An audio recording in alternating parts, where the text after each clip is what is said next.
Good morning everyone! Welcome back to my channel. Today is our second day here in Siargao. So I want to show you our day and our lives here in Siargao. So nakaligo na ako.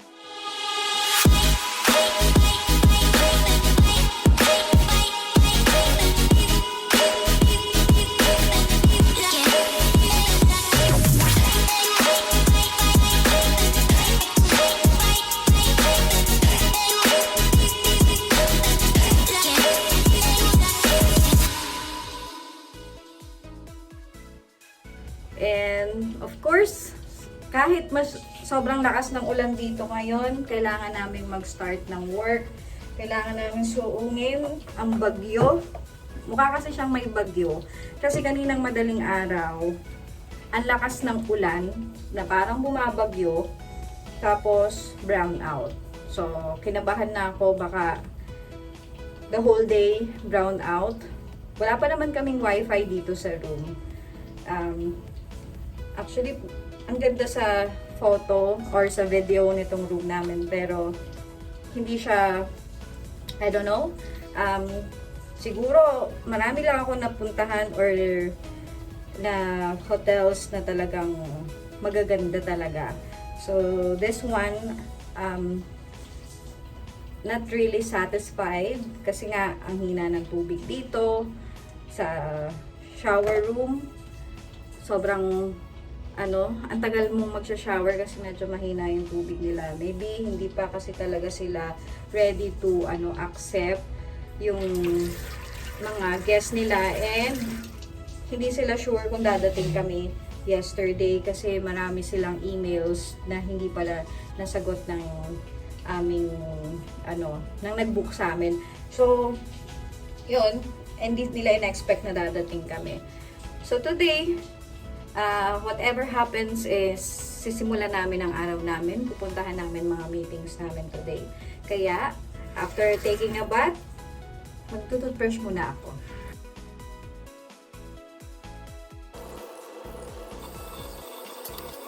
Then after toothbrush, hihilamos muna tayo. I'm using this Celetec. This is acne solutions.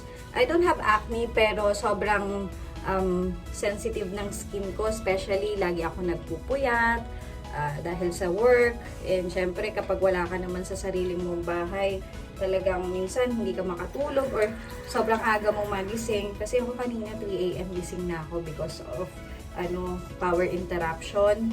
Tapos yun nga, lakas ng ulan, so natatakot ako na parang ano ba mangyayari sa amin dito sa Mindanao, charot. So I'm using this acne solutions para at least ma-prevent ko yung magkaroon ng pimples or anything na magkaroon ako ng bumps. Pero meron pa akong ibang ginagamit na mga facial cleanser. Actually, meron akong pang morning, tsaka ito talaga pang evening ko lang to. I think dala ko rin yung pang morning pero hindi ko nakuha. Maybe tomorrow ko na lang siya gamitin or mamayang gabi.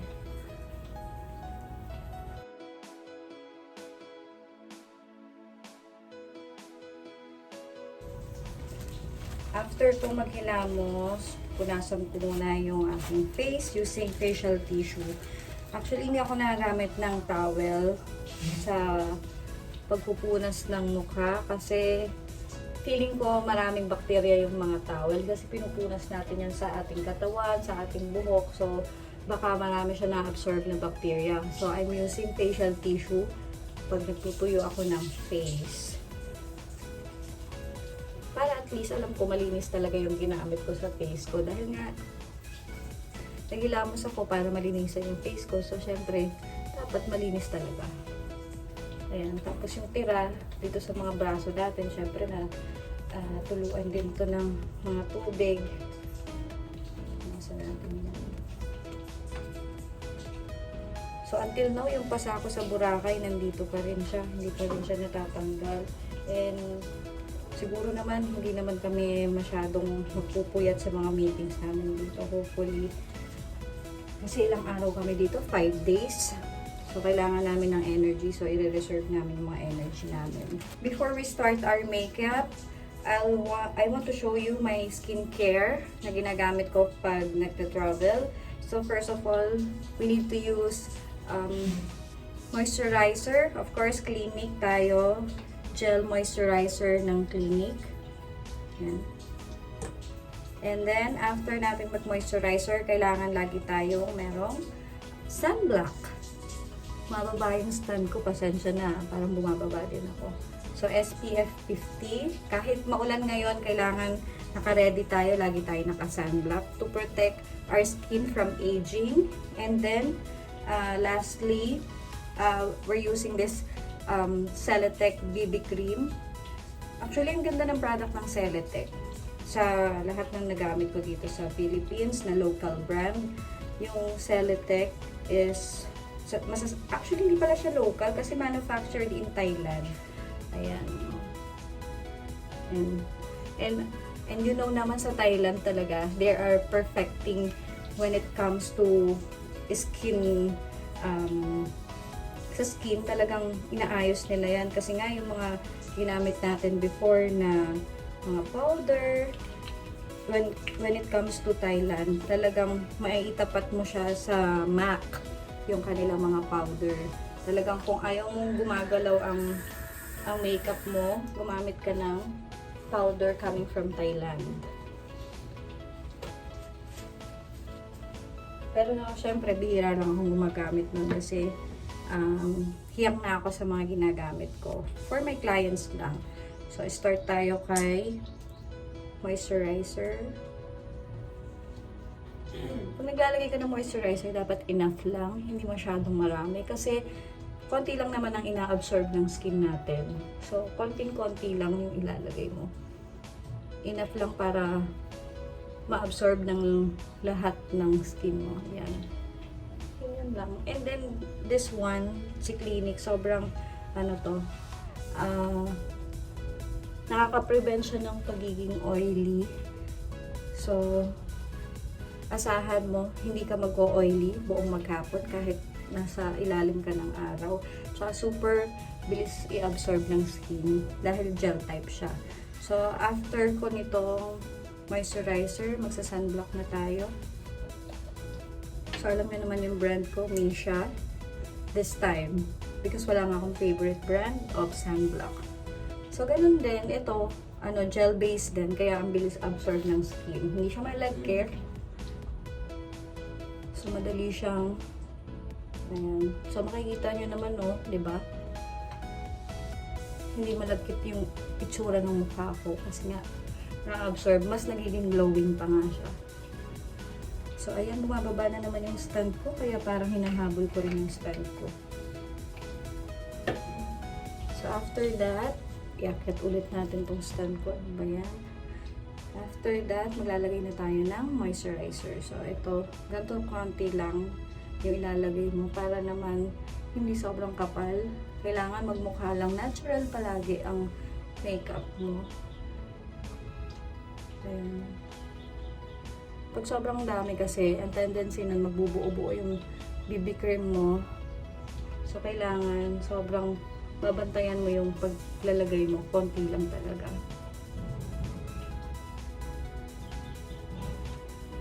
So, ayan, iakit ko ulit yung aking stand kasi nahuhulog na naman siya.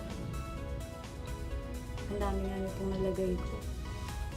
So, kahit maparami yung lagay ko, hindi ko nilalagay yan sa mukha kasi yung mukha ko din magsasuffer the whole day dahil nga hindi siya a-absorb ng skin ko.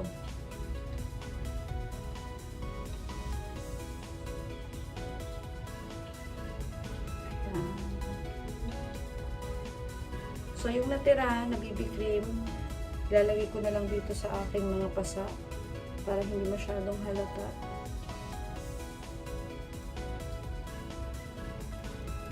Okay, para akong nagulpi. Ganyan talaga kapag anemic ka at lagi ka nagpupuyat, talagang mabilis kang magkaroon ng mga pasa.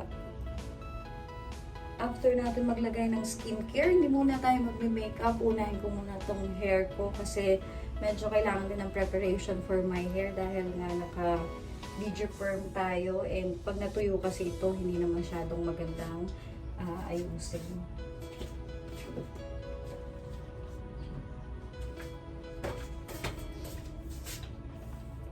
So yung hair ko, sinusuklay ko lang siya sa bandang taas.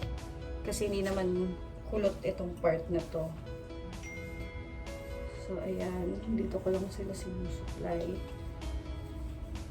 Okay. Tapos syempre, hinahatian ko siya dito.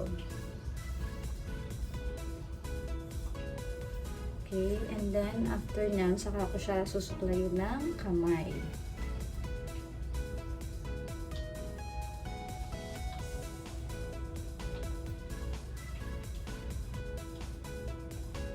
So, ayan, kamay-kamay lang. Kapag nagpa-digi-perm kayo, kamay-kamay lang talaga yung pagsusuklay nyo. Just make sure yung ilalim, masuklay nyo yan, or else buhol-buhol yan kapag natuyo. Actually, kapag naliligo ako sa gabi, hindi na ako talaga nagsusuklay. Even sa kamay, hindi ako nagsusuklay. Hinahayaan ko na lang para at least hindi naman masyadong tumuwid agad yung aking mga digi-perm. Sayang naman yung binayad natin. Ang mahal-mahal pa naman ito. Diba? Dapat worth it. At saka tumagal ang ating mga kulot. So, ayan. Sometimes may encounter kayong buhol-buhol sa hair nyo. Ano nyo lang, suklayin nyo lang ng kamay, matatanggal din yan. So, parang it's almost a month after kung magpa-digi-perm. Satisfied naman ako sa result. So far, natuto na rin ako mag-maintain ng aking mga curls. And talagang tamang alaga lang kung gusto mo maganda yung after mo magpa-digi-perm. Kasi kung hindi ka marunong mag-alaga ng curls mo, hindi rin siya maganda. So, ako basta before matuyo, kailangan na style ko na siya. Diba? Parang ito na yung post review natin after natin magpa-digi-perm ng almost a month. So, at least matutulungan natin lahat ng mga gusto magpa-digi-perm kung ano ang tamang pag-aalaga. Ang bakit nung hati ko, ulitin ko. Hahatiin natin siya dito sa gitna. Ayan. So, inahati ko dito sa gitna. And then, ayan. So, sinection natin sila into two. I'm using this Monea Curl Defining Milk. Okay. For me, ang advice ko lang, huwag na kayong bumili ng mga nasa salon na 1,800 na mga panlagay sa kulot. It's just the same. Si Monea, I'm satisfied with that. Nag-try ako ng ng Vitres, hindi ko siya nagustuhan. So, si Monea talaga yung nagustuhan ko. And 60 pesos lang itong ganito kaliit na to. You can use this for a week. So, 60 times 4, how much lang yun? Kaysa bumili ka ng isang ganun sa salon, it's 1,800 for 1 month. Sobrang magastos siya. Kaya nga yung kulot natin hindi magastos. So, kapag na-section ko na siyang ganyan, hahatiin ko naman siya sa 3. So, kukuha ako sa likod. 1. Okay. So, yung sa likod, medyo makapal yun, yung nilalagay ko dyan. Tapos, sumasaw-saw lang ako dito sa aking, curl defining lotion. Ganyan. So, medyo messy lang ang pagpe-prepare ng kulot. So, after kong kumuha, pinakakalat ko siya sa kamay ko para paglagay ko sa hair ko, yan. Diretso na yan. So, gaganyanin nyo muna yan, yung hair nyo. Parang kukulot-kulitin nyo siyang ganyan. Parang binabounce-bounce nyo. And then, saka mo siya iikutin palabas. So, dapat hindi masyadong mahigpit. So, ito, pag naikot ko na siya dyan, hahawakan ko na siya dito. And then, yung dulo, ikutin ko na. And that's it. Lalagay ko na siya sa likod. Okay, so, meron pa tayong so, tapos na tayo sa una nating section. So, hahatiin ulit natin ito. Ayan. So, yung second, ganun lang din yung gagawin mo. Ikakalat mo yung lotion dun sa kamay mo. Tapos, ikalat mo naman siya dito sa hair mo. Then, medyo i-massage mo siya para kumulot siya. And then, saka mo siya ika-curl. Palabas. Dapat palabas, huwag paloob. Okay. Huwag naman sobrang dami yung lagay ng lotion kasi ang pangit din yung tingnan. So, after mo ganyan, lagay mo ulit sa likod. So, ito ang pinaka sometimes ito yung nalilimutan and madaling matuyo. And itong part na to, madali itong matuyo. So, kailangan medyo, yan yung pagtuunan nyo ng pansin at saka medyo haplusin nyo itong part na to para hindi magkaroon ng tutsyang. Okay. So, after mong ilagay yan, kulitin mo lang siya ng ganyan. And make sure lahat sila malagyan kasi ito yung part na laging natutuyo. So, ayan. So, ikot ka dyan. And then, sa dulo, paikutin mo siya para maganda yung dulo ng curl mo. And then, charan! Tapos na yung tatlo. So, ganun din yung gagawin natin sa kabila. So, pabibilisin lang natin kasi breakfast na namin.